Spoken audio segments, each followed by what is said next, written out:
Traveling through history, the show that uncovers the past mysteries. Washington, Jefferson, Alexander the Great, William the Conqueror, or the independence of the states. Well, welcome to another episode of Traveling Through History. Today we're going to get back to the American Revolution. We have not tackled the American Revolution in quite a while. And we're going to look at two of the major battles that kicked off the war. The first one is the Battle of Bunker Hill that took place on the outskirts of Boston and happened very shortly after Lexington and Concord, which were considered skirmishes that had happened in the outskirts in Massachusetts and really had touched off the war and been kind of the spark of the war. And the first major battle that happened after Lexington and Concord was Bunker Hill. So we're going to go through all the details of Bunker Hill, what happened in the battle, what the significance of it, the legacy of it. We'll look at the map of the area, and we'll just talk about what that meant to the northern colonies and what it meant to the revolution as a whole as they led up to what happened the next year in 1776, of course, July 4th, Declaration of Independence.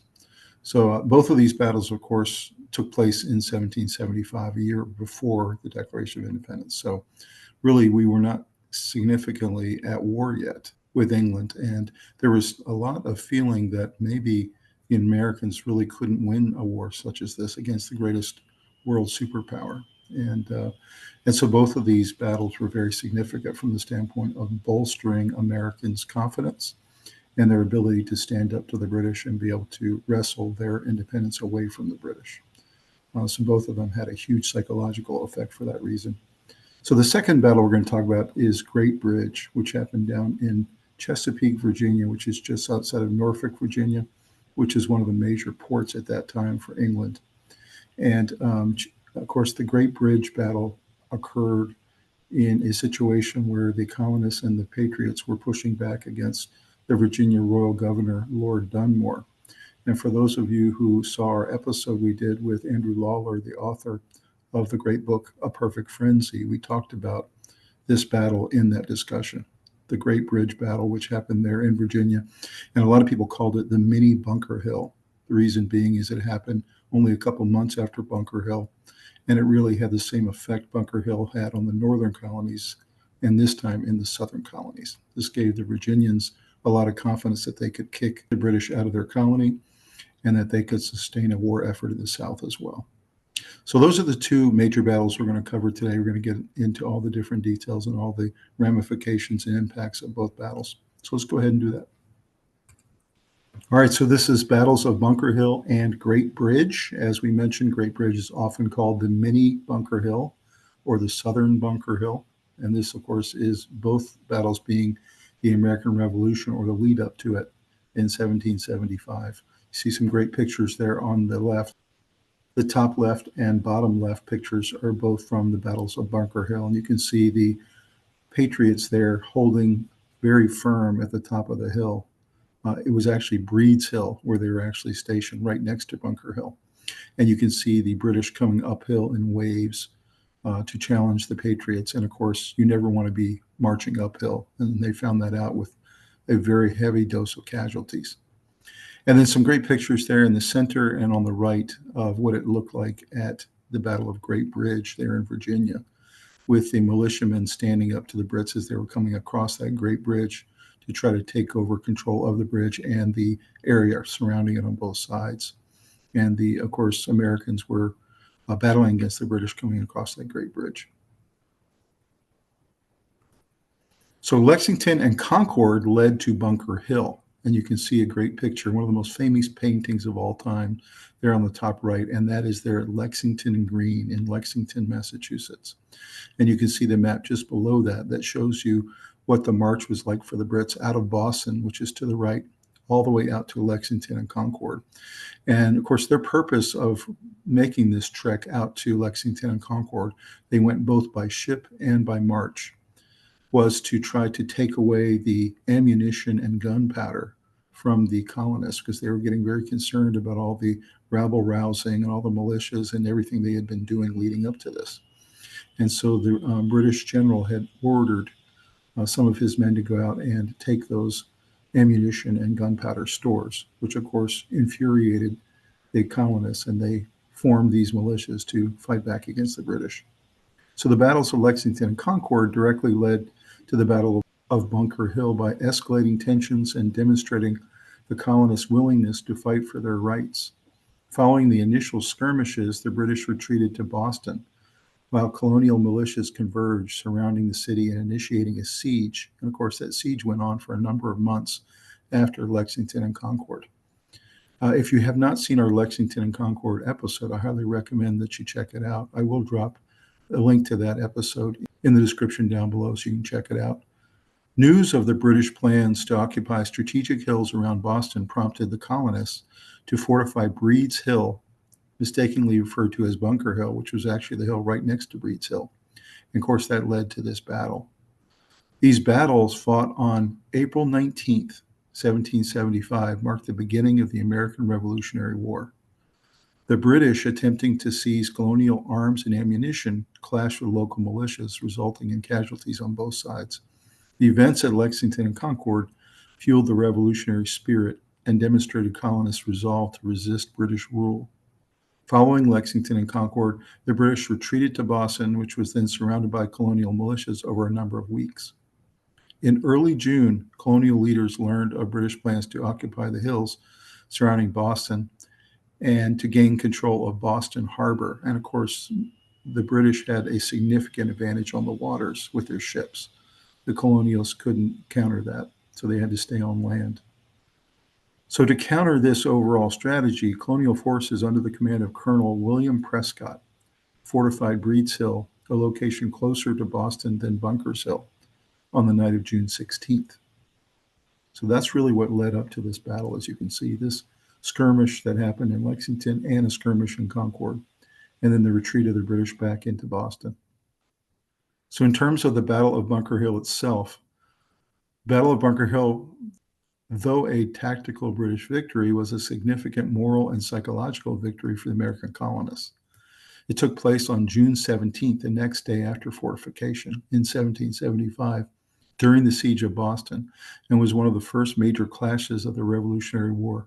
Despite ultimately being forced to retreat due to lack of ammunition, the colonists inflicted heavy casualties on the British, demonstrating their resolve and proving they could stand up to the British Army. The battle primarily took place on Breed's Hill, not Bunker Hill, since it was closer to Boston, and offered a better strategic position for the colonists. The colonists, under the command of Colonel William Prescott, fortified that hill on the night before, anticipating a British attack coming. The British launched 3 assaults on the colonial fortifications. The colonials, initially outnumbered, held their ground, inflicting significant casualties on the British with their well-aimed, though limited, volleys. And what they were doing, because they were so limited in ammunition and equipment, they were waiting until the British would get up really, really close to the walls of their fortifications.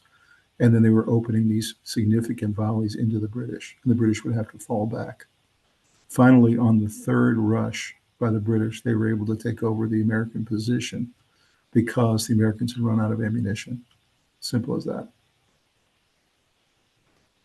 In terms of the map of the Battle of Bunker Hill, as you can see here, the Charlestown Peninsula, where Breed's Hill and Bunker Hill are located, offered a strategic advantage for controlling Boston.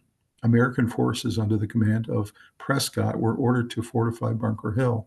However, they chose to fortify Breed's Hill instead, closer to the British. "Don't fire until you see the whites of their eyes," was the famous quote coming out of this battle. Prescott was attributed to saying that quote, and it highlighted the colonists' strategy of conserving their ammunition and delivering devastating volleys at close range. And you can see to the left there a picture of course, Charlestown Peninsula. You can see Boston just across the water, and you can see depictions of all the different British ships that would have been there. Now, there was one small land connection to the peninsula, as you can see, and that would have gone to both Medford or Cambridge, based on where you were headed. But you can see Breed's Hill and the fortifications were right in the center of this peninsula. There also was a small hill to the right there, Moulton's Hill, which they had a small number of cannon on. But for the most part, most of the fortifications and men and weapons were on Breed's Hill for defense against any British invasion. It's really interesting there if you think about the Americans did all the right things. They came and occupied this area. They picked the hill they wanted to defend. They fortified it. They set up their defenses. Of course, they had the high ground against the British, which every tactician always wants the high ground. And they defended it as long as they could. So what's the legacy of Bunker Hill? And you can see a great picture there to the top right of the monument that's there today to dedicate for these very brave American patriots that were there to fight that day against the British. The British suffered heavy losses with over 1,000 casualties, both killed and wounded.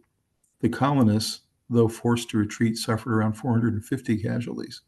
Despite the British victory in this battle, the battle had profound impact on the morale of the colonists. The Battle of Bunker Hill is commemorated at Bunker Hill by that 220-foot granite obelisk monument that you can see there, which is on Breed's Hill today in Charlestown, Massachusetts.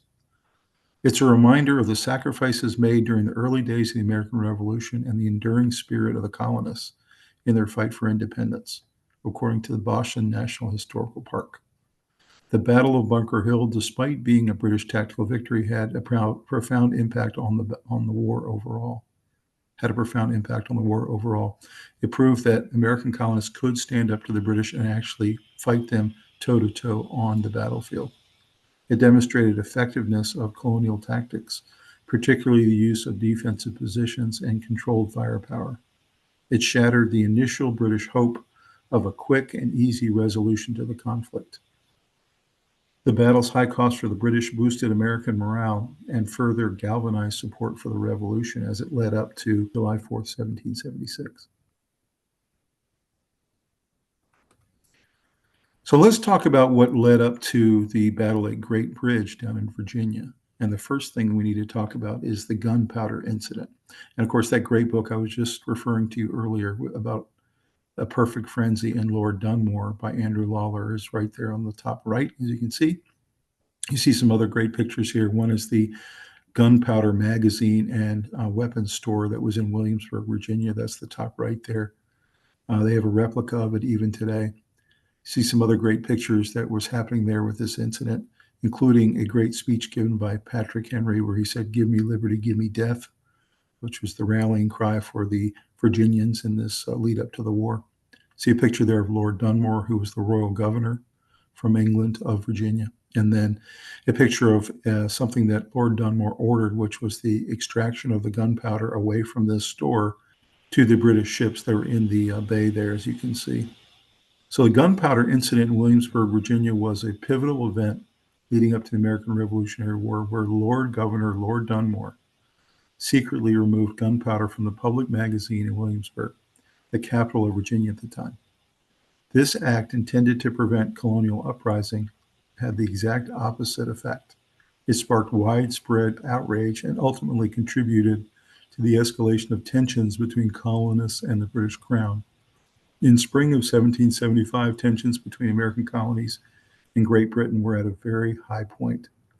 England instructed its colonial governors to restrict access to gunpowder. On the night of April 20th and 21st, 1775, Lord Dunmore, the royal governor of Virginia, ordered the removal of gunpowder from the Williamsburg magazine to the Royal English Navy ship. This was done under the cover of darkness and secrecy. The colonists, already wary of British actions, and of course they should have been because they had watched Lexington and Concord, and then they had watched Bunker Hill, so they were very wary of what the British were doing. They viewed this as an act of aggression and an infringement on their rights. News of the incident spread quickly, and Patrick Henry led a group of militia towards Williamsburg to demand the gunpowder's return to the colonists. A standoff ensued. Ultimately, a payment of 330 pounds was given by Dunmore to Henry and his men, averting further violence and allowing colonists to regain some control over the gunpowder. So some gunpowder was returned, and then, of course, they also got a payment of 330 pounds. And this averted what could have been a significant conflict in Williamsburg. So you can see this powder keg was ready to explode leading up to the battle at Great Bridge as this incident and several others were really instigating the patriots in Virginia that wanted to fight. So let's talk about the Battle of Great Bridge itself. It happened in Chesapeake, Virginia. See some great pictures there of the Patriots, what they would have looked like as they were firing at the British as they came across Great Bridge. The Battle of Great Bridge fought on December 9th, 1775. So you're talking some 7 months after Bunker Hill. Was a significant early victory for the American Continental Army during the Revolutionary War. It took place in what is now Chesapeake, Virginia, and resulted in the British being forced to abandon Norfolk, which was a huge port and a very strategic port for them at the time. The battle was a direct result of escalating tensions between Virginia colonists and British authorities, particularly Virginia Royal Governor Lord Dunmore, who was trying to maintain control of Virginia. Virginia colonial leaders were organizing militias and resisting British orders, leading to the confrontation at Great Bridge on the way to Norfolk. American forces led by Colonel William Woodford fortified a position on the causeway leading to Great Bridge. The British, under Dunmore's command, attacked but were met with fierce resistance and suffered heavy casualties. The British were routed, losing over 100 men killed and wounded, and the Patriots lost a total of 9. So you can see this really was a total rout. Lord Dunmore did not have enough troops to regain control of Virginia, and actually that was one of the real strategic mistakes England made, was to not support Dunmore in his Virginia attempt to control. He had, however, emancipated many slaves from Virginia landholders at the time, who joined the British and Loyalists and took up arms against the Patriots on Virginia soil in what was at that time called the Ethiopian Regiment. And again, Andrew Lawler talks about that Ethiopian regiment quite a bit in his book, A Perfect Frenzy. Highly recommend you check it out. It's a really interesting conflict here, the Great Bridge conflict, and many people called it the mini Bunker Hill for Virginia.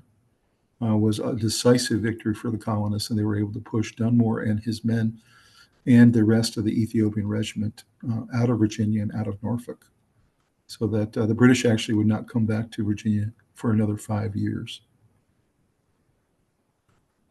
So what's the legacy of this Great Bridge battle that we just talked about? Well, it's a significant in American history, marking a crucial victory for the Continental Army in the early stages of the Revolutionary War and contributing to the eventual expulsion of British forces from Virginia.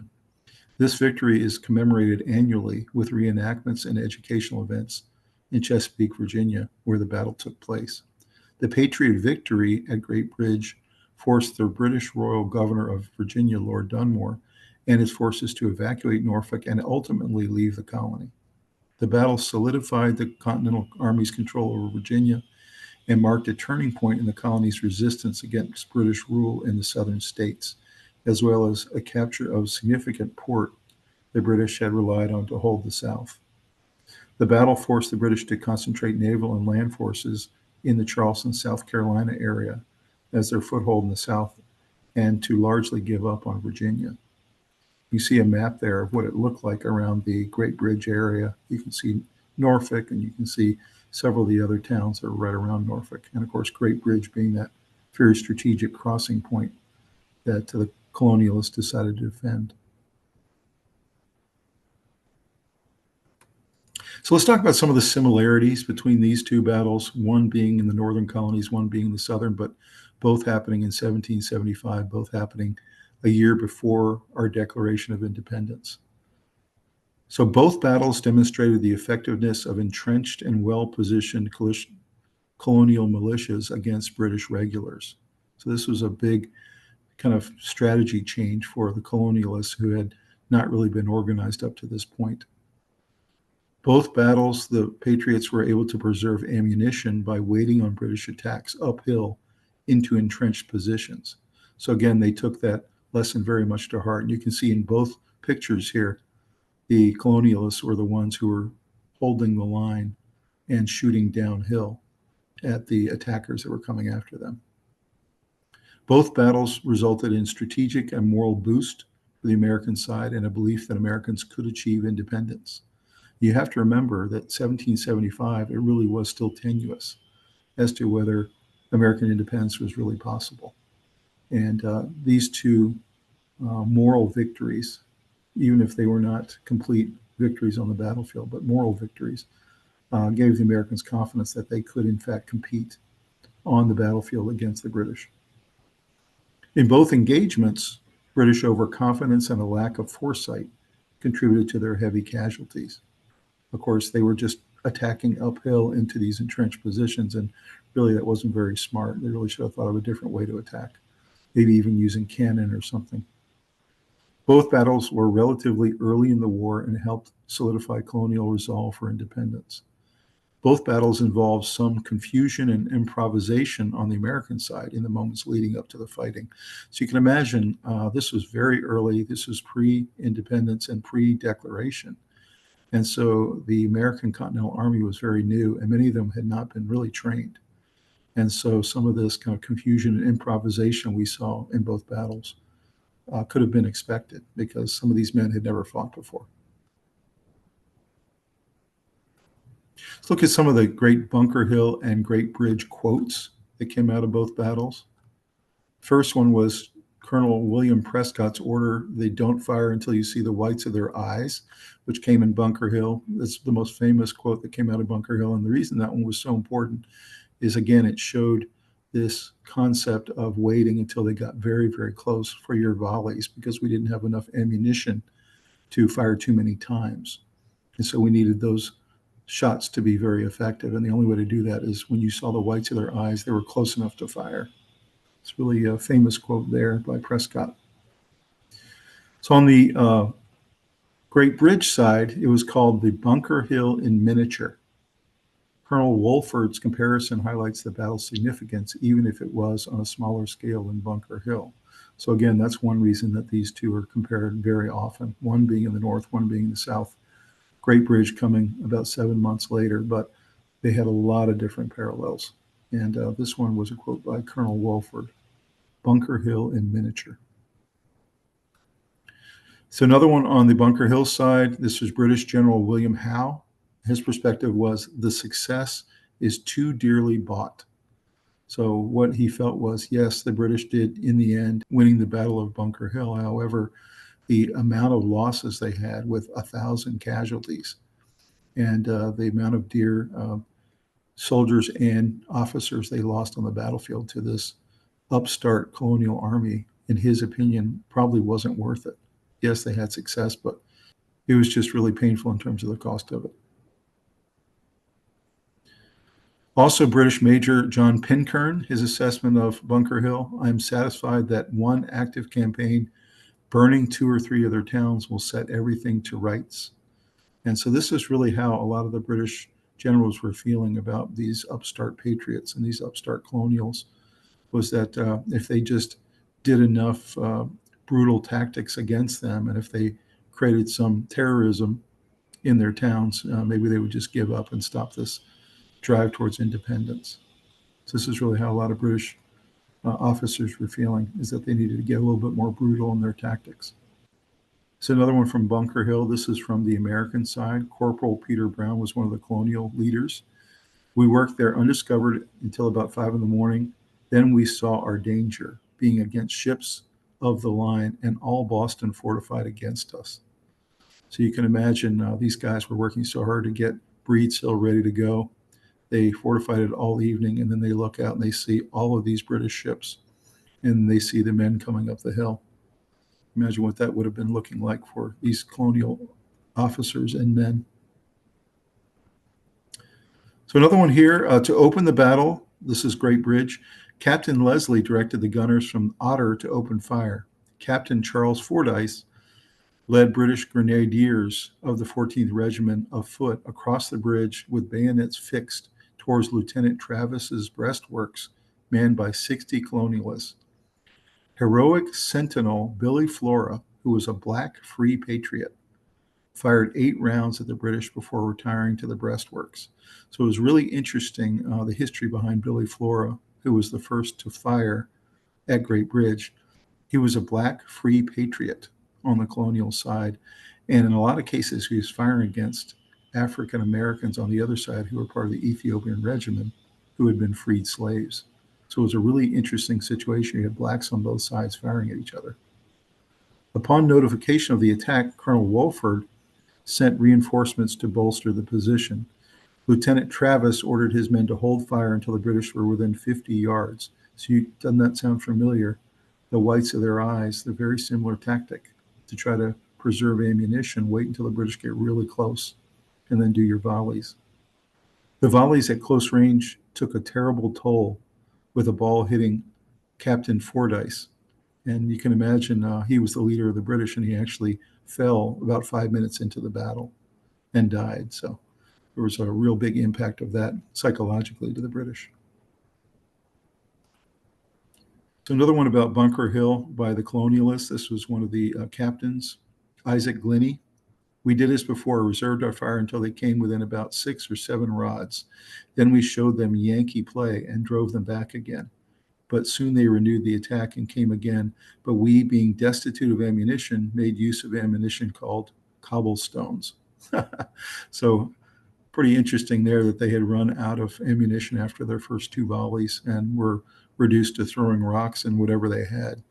They didn't really have anything else to fire at them. Final one here was an interesting account by John Adams' wife, Abigail Adams. She wrote that the constant roar of cannon and the distressing impact it had on the colonists. So you can imagine she was a Massachusetts resident. Her husband was not there at the time. She often spent a lot of time at home with her kids. And for these type of people that were not sure what was going to happen and how much of this was going to break out into the open, must have been very upsetting, very scary to hear the constant roar of cannon as this war was breaking out. So some really interesting quotes there, as you can see. So a great picture here of Bunker Hill and what it looked like according to an artist at the time. You can see Boston there on the left and all of the British ships in the middle. And you can see the troop carriers there as they pull up to the beach and offloaded all the British troops for their march up the hill towards Breed's Hill. And you can see a depiction there of what this battle was like with cannon and with rifle fire and all the different charges up the hill by the British, and what it must have been like, the sound of it, if you were close by or if you were in Boston to watch this happening. Really interesting painting there. Well, so that's a little history behind both battles, and you can see why they're very similar and very important for the northern and southern campaigns of the American Revolution as it led up to our Declaration of Independence. Let's go ahead and take a look at a series of videos, and we'll come back and talk about them on the other side. We'll just want to take a moment to do a shout out to our sponsor for tonight's Traveling Through History episode, and that is Barnes & Noble. And just one of my favorite places to go. Have one very close to my house. Go to it quite often. I like to go through there and just browse through all the great books and magazines. They have CDs, DVDs, everything you can imagine. They even have a little cafe in there. You can sit and drink your coffee or your hot chocolate. It's just a great time. And so definitely check out your local Barnes & Noble store or go to barnesandnoble.com and go check out a book and purchase something or just have a great afternoon sitting in there and looking at all the great offerings that they have. So again, thank you so much, Barnes & Noble, for sponsoring us tonight. We'll see you next time.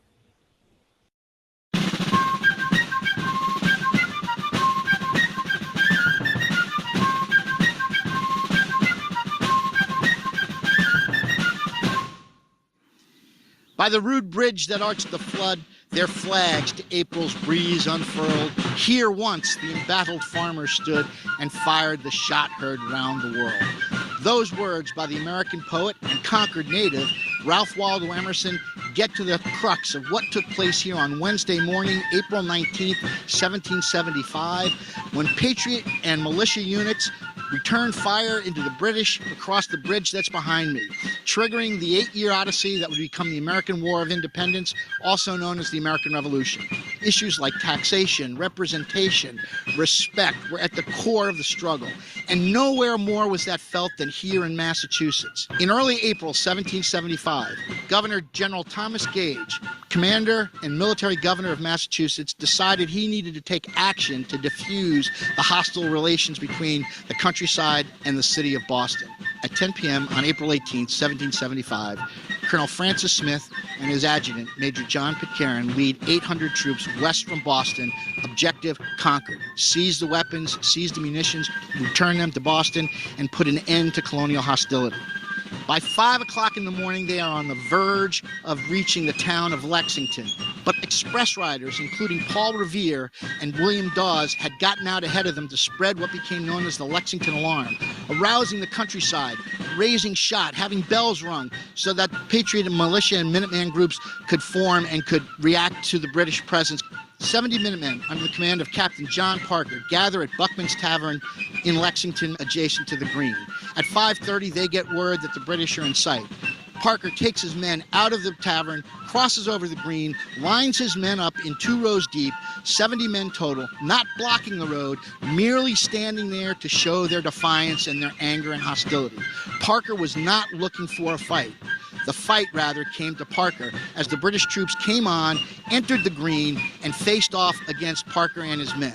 Parker recognized that he was outnumbered, but he did tell his men, stand your ground, don't fire unless fired upon. But if they mean to have a war, let it begin here. But a shot rings out, and nobody's sure where that shot came from. And the British instinctively fire a volley.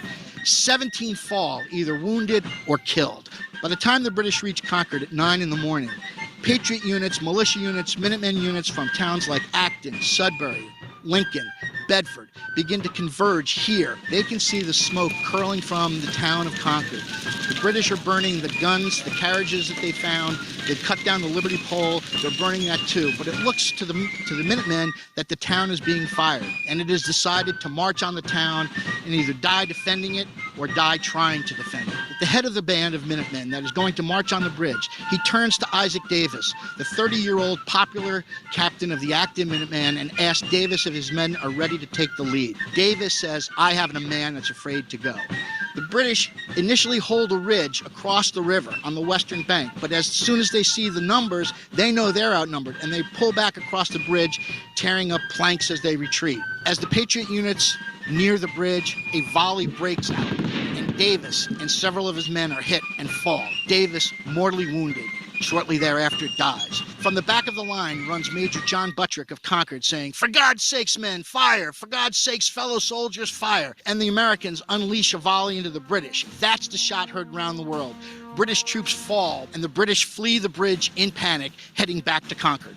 But it is going to be one hell of a return march. For the Minutemen who know the area, have now raced to outflank the British and to meet them along the road that will take them back to Boston.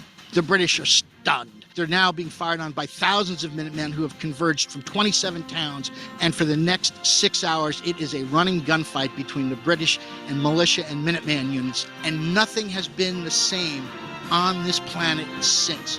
And so began the arduous 8-year journey of the American Revolution and War for Independence.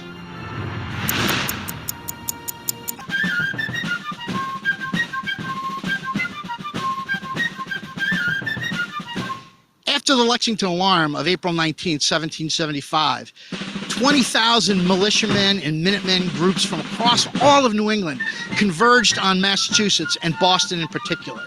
They were outraged, they were angry, and they bottled up the British inside the city. By the middle of June, their numbers had swollen to the point that General Thomas Gage was concerned about their presence outside of the city. They were led by General Artemus Ward, who was head of the Massachusetts Committee of Safety, who on the night of June 15th and 16th ordered his forces forward to this position on Breed's Hill, which we erroneously call Bunker's Hill. His men erected a fortification on this hill that in the morning when the British woke up, looked out, were stunned, and knew something had to be done. After a council of war with his subordinates, William Howe, Henry Clinton, and John Burgoyne, General Thomas Gage made a decision. He was going to attack the American position located on Breed's Hill. And on the afternoon of June 17, 1775, which was an incredibly hot and humid day, thousands of British grenadiers and regulars embarked across Boston Harbor, disembarked on the shores of Charlestown, and began to assault the American positions here at Bunker Hill. Led by the courageous General William Howe, the British marched off in cadence to drum beats and assaulted the American position. Thousands of British grenadiers and regulars massed in formation at the bottom of this hill. Inside the American fort, American militiamen trained their eyes and they knew the big fight was coming. They could see the gleaming bayonets, they could see the red coats. Allegedly, Colonel William Prescott, one of the defenders inside the fort, ordered his men to not fire until they saw the whites of their eyes. The British marched up in cadence, step by step, inch by inch. They got closer and closer and closer, and when they got within musket range, the Americans issued a withering volley that dropped the British in their ranks in their place, and they retreated back to where they started. Once more, the British marched up the hill. Again, this time, stepping over dead and wounded comrades, they made their assault on the American position. And once again, the Americans fired a withering volley into their ranks. The British once more retreated to their original lines. Finally, on a third assault, again marching over their dead and dying comrades, the British were able to penetrate the American forces, and a severe and fierce firefight broke out inside the fortification. Inside the fortification were several African Americans, including Peter Salem, who saw an officer. He drew a bead on the officer, fired his gun, and took down Major John Pitcairn, who had gained infamy during the battles of Lexington and Concord. The Americans broke and ran, but not because they were afraid, but because they had run out of powder and shot. The British won the field, but as Henry Clinton had said, it was a dear-bought victory. After the Battle of Bunker Hill, reconciliation between the American colonies and Great Britain was no longer possible. Benjamin Franklin wrote a friend in England, "We were once friends, we are now enemies." The war had taken a fateful turn. What if one midnight order could push an entire colony to the brink of war? In April 1775, a tense standoff erupted in Williamsburg, Virginia, an event now known as the Gunpowder Incident. Colonial Governor Lord Dunmore, fearing growing unrest and potential rebellion, secretly ordered British Marines to remove all gunpowder from the Williamsburg magazine under the cover of darkness. News of the powder's disappearance spread quickly, igniting outrage among local militias who saw this as a direct threat to their safety and rights. Hundreds of armed Virginians mobilized and marched toward the capital, demanding the immediate return of their ammunition. The situation escalated when Patrick Henry, a fiery orator and militia leader, took charge of the armed group, pressing Dunmore for justice and accountability. With tensions mounting and the threat of violent conflict looming, Dunmore ultimately agreed to pay for the seized powder, temporarily diffusing the crisis. However, the gunpowder incident left lasting scars, deepening mistrust between colonists and royal authority. This dramatic confrontation marked a pivotal moment, revealing how one bold act could ignite the flames of resistance and set the stage for greater conflict in the American colonies.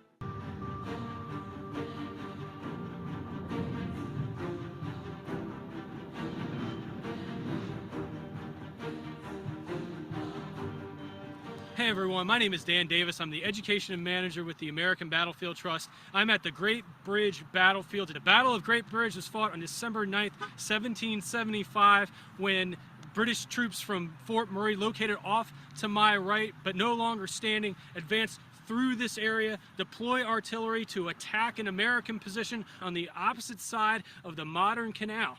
The 14th Regiment of Foot is going to advance through this area. There will be an artillery piece deployed to support the assault. They're going to make the attack against the American position. They're going to lose their leader, Captain Charles Fordyce, in the effort. They're going to withdraw back over the causeway, back through this area again, and back to Fort Murray. And to talk a little bit more about the battle at Great Bridge, I'm going to bring on our great friend, Kate Gruber. Kate?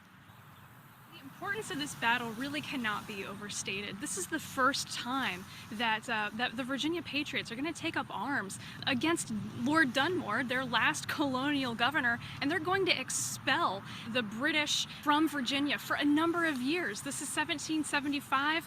British forces aren't going to come back to challenge the Patriots in Virginia for about 5 years after this battle.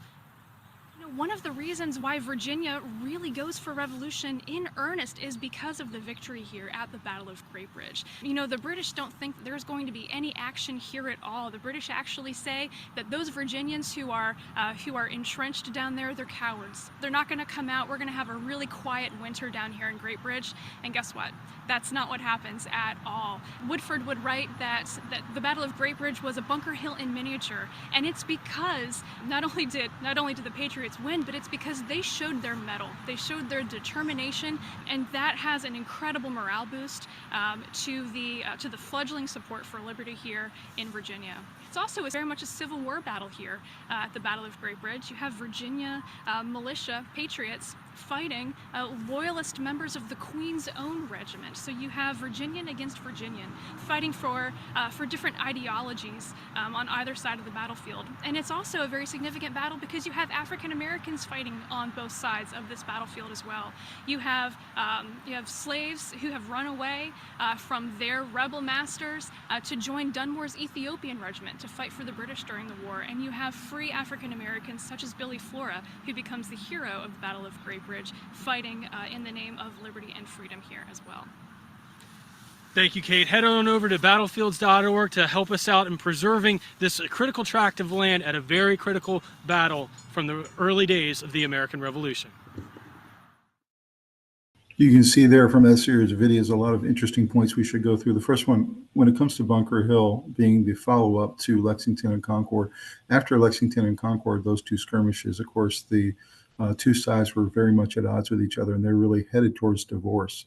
But there was a possible chance of reconciliation, but after Bunker Hill, there just wasn't. There had been too much bloodshed, too much hard feelings. It had gone like wildfire all over the colonies about this, colonial group that had stood up to the British and that had had some success on the battlefield, even with limited equipment, limited ammunition. And after this, it just was headed towards revolution. There was just nothing going to stop it at that point. So that was an interesting thing there. You heard all the different people on both sides who were making comments during Bunker Hill and the tremendous cost this came for the British. They had about 5,000 troops total surrounding the entire Boston area, inside the city and out, and lost, of course, 1/5 of those troops in that one battle. So really, really costly for the British, and they realized they really had a major fight on their hands. When it came to the actual lead up to Great Bridge, of course, you had the gunpowder incident.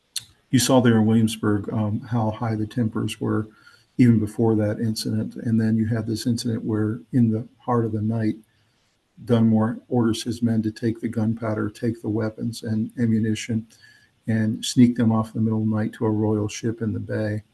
And of course, the colonials didn't take very kindly to that. And they felt that that was an attack on their rights, an attack on their ability to defend themselves. And led by Patrick Henry and others, marched on Williamsburg and demanded to see Lord Dunmore. They ended up meeting with him rather than having shots fired, which was a good kind of middle ground situation. But as he paid them off to go away, everybody realized at that point that Virginia was also a powder keg and was about to go off.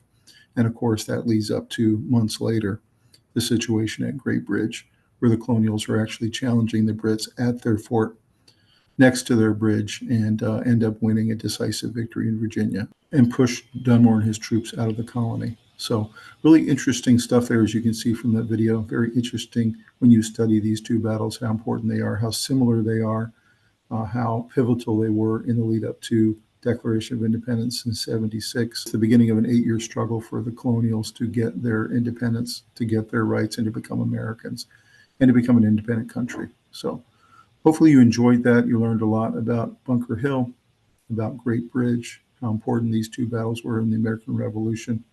If you get a chance to visit both sites, I would highly recommend you do it. Really fascinating when you go there and you can actually feel what it was like. You can see what the ground looked like.